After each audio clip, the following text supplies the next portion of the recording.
Welcome प्यारे नौजवानों, एक बार फिर से आप सभी का आपके अपने चैनल मैथ्स विद फन में स्वागत है।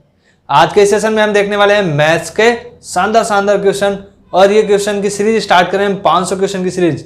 इसमें हम देखेंगे डेली के बहुत सारे अलग अलग क्वेश्चंस जो कि पिछली भर्तियों में आए हुए क्वेश्चंस होंगे या फिर नए लिए गए क्वेश्चन होंगे जो कि आपके एग्जाम के लिए बहुत ही ज़्यादा होने वाले हैं इंपॉर्टेंट। तो चलिए स्टार्ट करते हैं सेशन को। और एक बात मैं आपसे कहना चाहता हूं कि इतिहास लिखने के लिए कलम की नहीं हौसलों की आवश्यकता होती है, तो हौसला बना के रखिए और चलिए सेशन में जुड़ते हैं। पहला क्वेश्चन आपके सामने है, क्वेश्चन नंबर फर्स्ट है कि 64 की पावर 2/3 की पावर 1/2। तो आपको इसे सॉल्व करना है। तो ये रहा 64, इसकी पावर अगर a की पावर b हो ऐसी पोजीशन में, इसी तरीके का क्वेश्चन दिया हुआ है तो इसे कैसे लिखेंगे 64 की पावर a इंटू b। तो ऐसे ही इस क्वेश्चन को सोल्व करने के लिए 64 की पावर 2/3 मल्टीप्लाई कर देंगे 1/2 से, तो ये 2 से 2 कैंसिल हो जाएगा। 64 की पावर 1/3, पावर 1/3 का मतलब क्या हुआ, क्यूब रूट किसका 64 का, 64 का क्यूब रूट क्या होगा 4।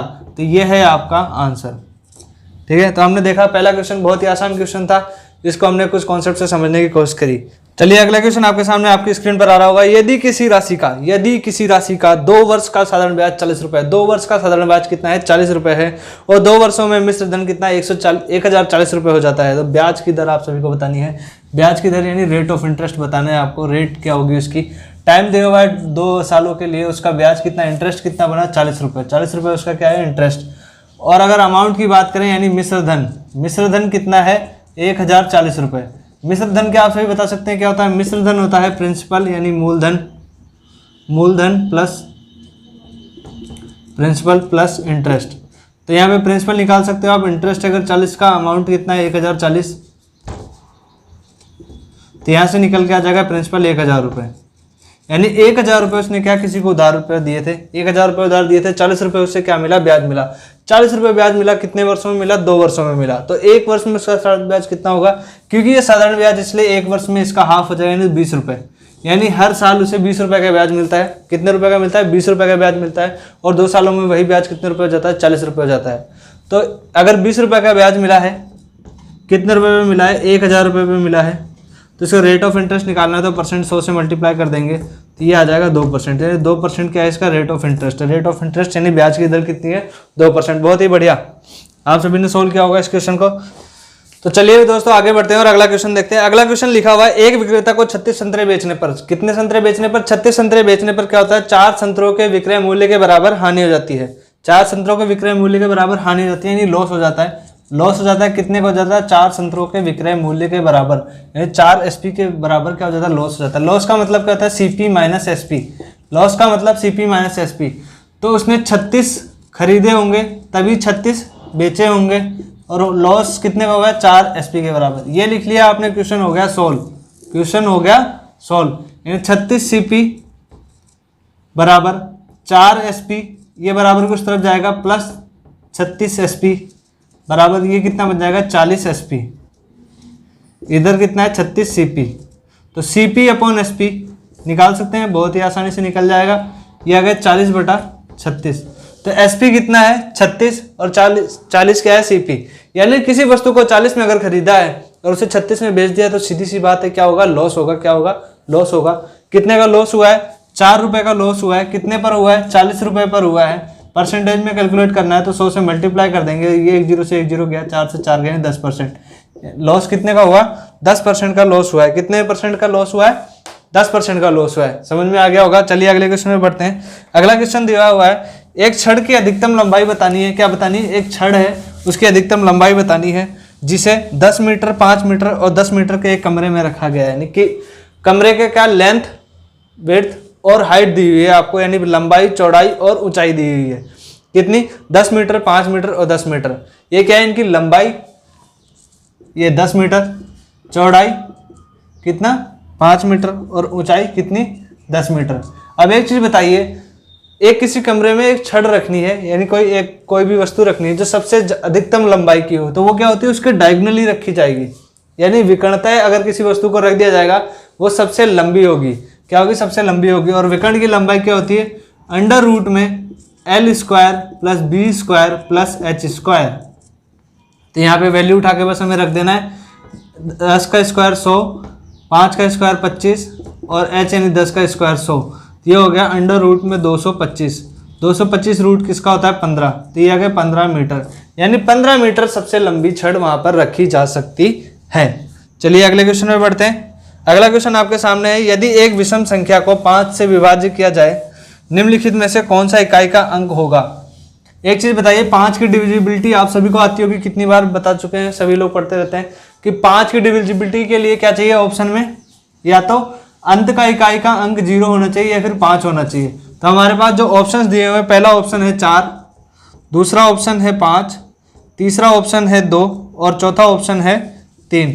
तो इसमें आप बताइए कौन सा ऑप्शन हो सकता है। बिल्कुल सही जवाब ऑप्शन नंबर बी यानी कि 5। इकाई का अंक क्या होना चाहिए 5 होना चाहिए या फिर 0 होना चाहिए, 0 यहाँ पर है नहीं। चलिए आगे बढ़ते हैं। सेशन कैसा लग रहा है आप सभी बताइए, फटाफट लाइक कर दिए। आगे बढ़ते हैं। यदि एक आयत का परिमाप बताना है, आयत का क्या बताना है, परिमाप बताएंगे हम। परिमाप बताना है जिसकी लंबाई यानी भुजाएं 5 मीटर और 4 मीटर की हैं। आपको क्या बताना है, परिमाप, पेरीमीटर परिमाप बताना है। ये रहा आयत आपके सामने, इसकी लंबाई 5 है, चौड़ाई कितनी है 4। परिमाप का मतलब क्या होता है, सभी भुजाओं की लंबाइयों का योग।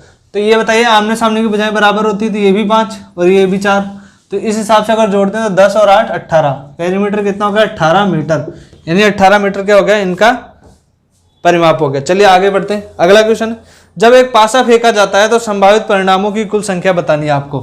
जब एक पासा फेंका जाएगा तो उसकी क्या क्या पॉसिबिलिटी हो सकती हैं, उसके रिजल्ट्स क्या क्या हमें मिल सकता है उसको पासा फेंकने से, हमें ये बताना है। तो एक पासे में कितने नंबर्स होते हैं हम सभी जानते हैं, कितने होते हैं, 1 से लेकर के 6 तक। 6 तक अंक होते हैं पासे में जो कि अंकित होते हैं। अगर किसी पासे को फेंका जाएगा तो ये पॉसिबिलिटी यही है कि या तो 1 आएगा या 2 आएगा या 3 आएगा या ये 4 आएगा या 5 आएगा या फिर 6 आएगा। तो 1 से लेकर के 6 तक अंक ही हमें उस पासे को फेंकने पर मिलेंगे। ठीक है, चलिए आगे बढ़ते हैं। अगला क्वेश्चन है क्वेश्चन नंबर 8, 0.25। 0.25 इसको क्या फ्रैक्शन में लिखना है, भिन्न के रूप में लिखना है। आप सभी इससे अच्छे से लिख सकते हैं क्या कि 0.25, तो पॉइंट हटाएंगे तो पॉइंट के कितने बाद, पॉइंट के बाद कितने नंबर हैं 2, तो नीचे 2 0 लग जाएंगे। इसे जब हम सिंप्लीफाई कर दें तो 25 से अगर काटें तो 1/4 बन जाएगा। तो हमारा फ्रैक्शन क्या हो गया, 1/4 हमारा क्या हो गया, फ्रैक्शन हो गया। चलिए आगे देखते हैं। सेशन कैसा लग रहा है, मजा आ रहा है नहीं आ रहा, सभी को आ रहा होगा मजा। क्वेश्चन सोल्व करते जाइए आप फटाफट, क्वेश्चन को पॉज किया कीजिए। जैसे मैं क्वेश्चन बोलता हूँ आपके सामने स्क्रीन पर क्वेश्चन आ जाता होगा इधर, उस क्वेश्चन को पॉज कीजिए और खुद सॉल्व करने की कोशिश कीजिए। और सॉल्व करने के बाद जब मैं उसे सॉल्यूशन करवाता हूँ, क्या आपका सॉल्यूशन भी उसी तरीके का है वो मैच करने की कोशिश कीजिए। सॉल्यूशन फास्ट कैसे करना है ये भी आप सीखेंगे, और सॉल्यूशन सही आ रहा है नहीं आ रहा है ये भी आपको पता चलेगा अगर आप खुद सॉल्व करेंगे तो। सिर्फ सॉल्यूशन देखने में मजा नहीं है, उसे सॉल्व करते जाइए साथ के साथ में और उसे देखते जाइए। चलिए आगे बढ़ते हैं, अगला क्वेश्चन देखते हैं। एक व्यक्ति को 660 रुपए में एक घड़ी बेचकर 40 रुपए की हानि हो जाती है, यानी किसी घड़ी को 660 रुपए में बेच देता है और उसे लॉस हो गया, यानी हानि हो गई कितने का, 40 रुपए की। तो उसका हानि का परसेंटेज बताना है। एक चीज बताइए, एसपी अगर 660 रुपए है, 660 रुपए में किसी वस्तु को बेचा है और उसका लॉस हो गया कितने का, 40 रुपए का हो जाता है। सीपी निकाल सकते हैं। लॉस क्या होता है, सीपी माइनस एसपी बराबर लॉस होता है। अगर लॉस 40 रुपए का है और एसपी 660 रुपए है तो सीपी निकल जाएगा यहाँ से। सीपी बराबर कितना जाएगा, 660 प्लस 40 कितना आ गया, 700। 700 रुपए में किसी वस्तु को खरीदा था और 640 रुपए में उसे बेच दिया, यानी 40 रुपए का क्या हो गया, लॉस हो गया। अगर 40 रुपए का लॉस हुआ है, कितने रुपए पर हुआ है, 700 रुपए पर हुआ है। परसेंटेज अगर निकालना है तो 100 से मल्टीप्लाई करेंगे, ये 2 0 से 2 0 चली गई, 40/7, यानी कि अगर पॉइंट्स में से कैलकुलेट करूँ तो 7 पंजे 35, 0.5 आया, पॉइंट के 0 पॉइंट का बना ये 7, तो 5.7%, 5.7% इसका क्या हो गया, आंसर हो गया। चलिए आगे बढ़ते हैं, अगला क्वेश्चन देखते हैं। कैसा लग रहा है सेशन, मजा आ रहा है नहीं आ रहा। चलिए आगे बढ़ते हैं, अगला क्वेश्चन देखते हैं। 5% प्रति वर्ष ब्याज की दर पर 600 रुपए के मूलधन पर 4 महीने के लिए साधारण ब्याज बताना है आपको। 4 महीने के लिए साधारण ब्याज बताना है। यदि रेट ऑफ इंटरेस्ट क्या है, 5% पर एनम, यानी 1 साल में 5% का ब्याज मिलता है। 1 साल में 5% का ब्याज मिलता है। कितने परसेंट का, 5% का। और 4 महीने के लिए इंटरेस्ट कितना होगा ये आपको बताना है। यदि एक चीज बताइए, 5% का ब्याज मिल रहा है कितना, पूरा 12 महीने में, 12 मंथ में आपको कितना मिलता है, 5% का ब्याज। तो 1 मंथ में कितना मिल जाएगा, 5/12, बिल्कुल सही।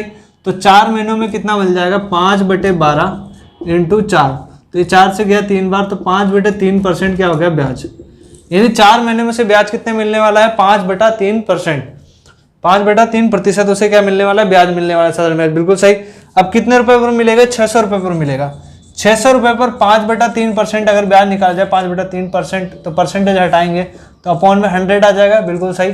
2 जीरो से 2 जीरो गई, 3 से ये गया 2 बार, 5 इंटू 2 10, 10 रुपए का उसे ब्याज मिलेगा। 5/3% 600 का कितना होगा, 10 रुपए निकल के आ गया, तो 10 रुपए उसे क्या मिल गया, ब्याज मिल गया। चलिए आगे बढ़ते हैं, अगले क्वेश्चन पे आते हैं। अगला क्वेश्चन है कि 12, 24 और 30 का एलसीएम बताना है, यानी लघुत्तम समापवर्ती बताना है। किसका, 12, 24 और 30 का एलसीएम बताना है। 12, 24 और 30, 12, 24 और 30 इसका एलसीएम बताना है। आप सभी इसका जवाब कमेंट सेक्शन में कमेंट करके बताएंगे मुझे, आप सभी इसका जवाब कमेंट सेक्शन में कमेंट करके बताएंगे। बहुत ही आसान क्वेश्चन है, एलसीएम निकालना बचपन से सीखते आ रहे हैं हम। इस क्वेश्चन का जवाब आप सभी कमेंट सेक्शन में कमेंट करके जरूर बताएंगे, क्योंकि बहुत ही आसान क्वेश्चन है, इसको करना बहुत ही आसान है। तो आप इसका जवाब जरूर से जरूर कमेंट सेक्शन में कमेंट करने वाले हैं। चलिए आगे बढ़ते हैं, अगला क्वेश्चन देखते हैं। अगला क्वेश्चन आपके सामने 102 का स्क्वायर क्या होगा, 102 का स्क्वायर क्या होगा। 100 प्लस के स्क्वायर के लिए मैंने क्या बता रखा है, 100 से कितना ज्यादा है, 2, तो इसमें 2 जोड़ दो तो 104, और उसी 2 का स्क्वायर कर दो। यहाँ पे 2 डिजिट लिखेंगे, 2 का स्क्वायर किया 4, तो 04 इसका क्या हो गया आंसर, 104, 04। तो स्क्वायर निकालना आप सभी को आता होगा, नहीं आता है तो ट्रिक्स देखने की कोशिश करें, इसी चैनल पर मिलेंगी आपको ट्रिक, ढूंढिए, वीडियो जरूर से जरूर मिल जाएगा। चलिए आगे बढ़ते हैं, अगले क्वेश्चन पे आते हैं। अगला क्वेश्चन दिया हुआ है, राम के पास 45,000 रुपए थे। राम के पास कितने रुपए थे, 45,000 रुपए। अपने धन का 2/5 उसने क्या किया, सबसे बड़े बेटे को दे दिया, और शेष धन जो बचा हुआ पैसा है उसका 1/3 अपने सबसे छोटे बेटे को दे दिया। तो उसके खुद के पास कितना शेष धन अब बचा है। अब एक चीज बताइए, 45,000 रुपए राम के पास थे, कितने रुपए थे, 45,000 रुपए, जिसमें से 2/5 धन वो क्या करता है, अपने सबसे बड़े बेटे को दे देता है। 2/5 यानी 4/10 लिख सकता हूँ इसको, 4/10। 1 जीरो से 1 जीरो चला गया, 45 को 4 से मल्टीप्लाई करेंगे 180, यानी 18,000 रुपए। यानी 45 में से 18,000 रुपए क्या करता है, अपने बड़े बेटे को दे देता है। तो उसके पास अब बचा कितना, 18, 20, 27,000 रुपए, 27,000 रुपए। इस 27,000 में से क्या करता है, 1/3 अपने छोटे बेटे को दे देता है। 1/3 यानी 1/3 9,000 रुपए, 9,000 रुपए क्या कर देता है, अपने छोटे बेटे को दे देता है। तो अब उसके पास कितने रुपए बचे, 18,000 रुपए। तो उसके पास कितने रुपए बचे, 18,000 रुपए। आप सभी ने देखा, बहुत ही आसान क्वेश्चन था। 45,000 रुपए थे, उसमें से 40% क्या था, उसने अपने बड़े बेटे को दे दिया, फिर बचे उसके पास में 27,000, उसका 1/3 अपने छोटे बेटे को दे दिया। तो अब उसके पास बचे हैं 18,000 रुपए। चलिए आगे बढ़ते हैं, अगला क्वेश्चन आपके सामने स्क्रीन पर आ रहा होगा। किसी छोटी से छोटी संख्या को यदि 87, 88 एक नंबर है, 87, 88, 8,788, इस नंबर को किस छोटी से छोटी संख्या से विभाजित किया जाए, किसका भागफल क्या आ जाए, एक वर्ग आ जाए, वर्ग नहीं, एक पूर्ण घन, क्यूब आ जाए। क्या, एक क्यूब आ जाए। यदि उसके ऑप्शन में आपके सामने रख देता हूं, 3, दूसरा ऑप्शन है 2, तीसरा ऑप्शन है 5 और चौथा ऑप्शन है 4। ये चारों ऑप्शन आपके सामने मैंने रख दिए। अब ये बताना है कि किस एक नंबर से अगर मैं इसे डिवाइड करूं तो इसका भागफल क्या आ जाएगा। आपके सामने एक क्यूब आ जाएगा, परफेक्ट क्यूब। 3 से अगर मैं डिवाइड करना चाहूं, क्या जाता है, देखते हैं, 8, 8, 16, 24 और 7, 31। 3 से डिवाइड देने के लिए क्या, 3 इसके डिजिट सम में 3 का भाग जाना चाहिए। अगर जाता है तो इस पूरे नंबर में जाएगा, 31 में नहीं जाता, यानी ये इसमें तो भाग ही नहीं जाएगा। 2 का भाग जाता है, बिल्कुल जाता है। ये गया 4 बार, फिर इधर से गया 3 बार, इधर से गया 9 बार और 4 बार। क्या एक ये क्यूब रूट है, अभी देखते हैं, चेक कर लेंगे बाद में। 5 पे करते हैं, 5 में इसका भाग नहीं जाएगा तो ऑप्शन कट गया। 4 से हमने दिया, 4 दूनी 8, 4 एकम 4, 3, 9 और 7, 21, 97। हमने देखा क्या 21, 97 किसी का क्यूब होता है क्या, बिल्कुल। ये किसका क्यूब होता है, ये 13 का क्यूब होता है। किसका क्यूब होता है, 13 का, 13 का क्यूब होता है। तो अगर हमें क्यूब याद है 15-20 तक तो कम से कम याद होने चाहिए। तो 13 का क्यूब कितना होता है, 21, 97। देखते ही हमने बता दिया कि ऑप्शन नंबर, अगर ये डी सही है तो ये ऑप्शन भी गलत है, इसे क्यूब रूट निकालने की जरूरत ही नहीं है। तो आपने देखा यहाँ पर सेशन में हमने बहुत सारे क्वेश्चन किए और आपने सॉल्यूशन भी देखे, उनके सॉल्यूशन किस तरीके के लगे, आपको पसंद आए तो कमेंट सेक्शन में कमेंट जरूर करके बताइएगा कि सॉल्यूशन कैसे लगे, क्या सॉल्यूशन आपसे मैच हुए ये भी बताना है आपको, क्योंकि सॉल्यूशन इसी तरीके से आपको करने हैं, फास्ट तरीके से करने हैं। आप वो घिसे पिटे सॉल्यूशन नहीं कर सकते, आपको थोड़ा टाइम बचाना होगा ताकि और जगह पे उस टाइम को लगाया जा सके। अगर सेशन पसंद आया तो वीडियो को लाइक कीजिएगा और कमेंट कीजिएगा और चैनल को सब्सक्राइब कर लीजिएगा ताकि आगे आने वाली वीडियो आपको इसी तरीके से इस चैनल पर मिलती रहे। थैंक यू सो मच, मिलते हैं अगले वीडियो में। Bye bye.